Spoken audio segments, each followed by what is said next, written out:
Komiteti për punët e jashtme i Parlamentit Evropian ka publikuar draft raportin për Shqipërinë në kuadër të vlerësimit të progresit për vitin 2025, i hartuar nga raportuesi Andreas Schieder.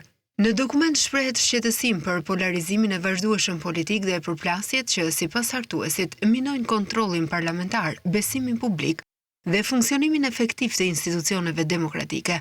Parlamenti Evropian inkurajon forcimin e mbikëqyrjes parlamentare ndaj ekzekutivit, rritjen e transparencës në procedurat legjislative dhe konsultim më domethënës me shoqërinë civile dhe institucionet e pavarura.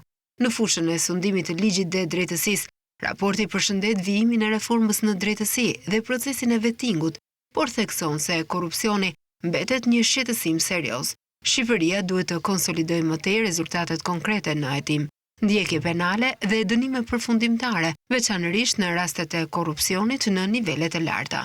Korrupsioni mbetet një shqetësim serioz dhe pavarësisht progresit në kuadrin ligjor dhe institucional, Shqipëria duhet të konsolidojë më tej rezultatet konkrete në hetime, ndjekje penale dhe vendimet përfundimtare, veçanërisht në rastet e korrupsionit në nivelet larta. Korrupsioni duhet adresuar në të gjitha nivelet në mënyrë që të forcohet besimi i qytetarëve në institucionet shtetërore dhe të krijohet një mjedis biznesi i parashikueshëm, me rëndësi lufta efektive kundër krimit të organizuar, përfshirë rrjetet e pastrimit të parave dhe trafikut të drogës, thirrje për intensifikimin e bashkëpunimit me agjencitë e BE-s si Europol dhe Eurojust.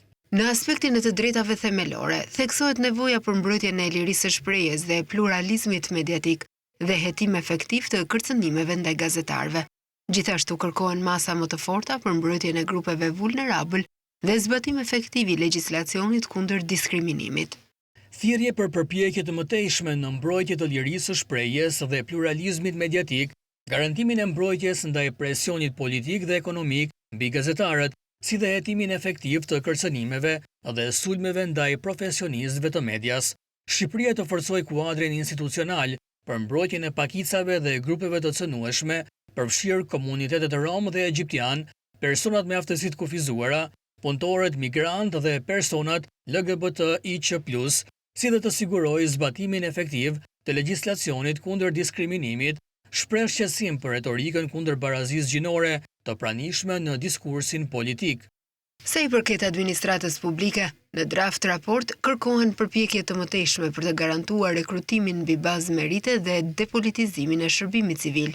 Në përfundim, draft raporti rithekson se procesi i zgjerimit mbetet një investim strategjik për paqen dhe stabilitetin e Europë, ndërsa përparimi i Shqipërisë do të varet nga zbatimi i plot dhe i qëndrueshëm i reformave, forcimi i institucioneve demokratike dhe konsolidimi i sundimit të ligjit.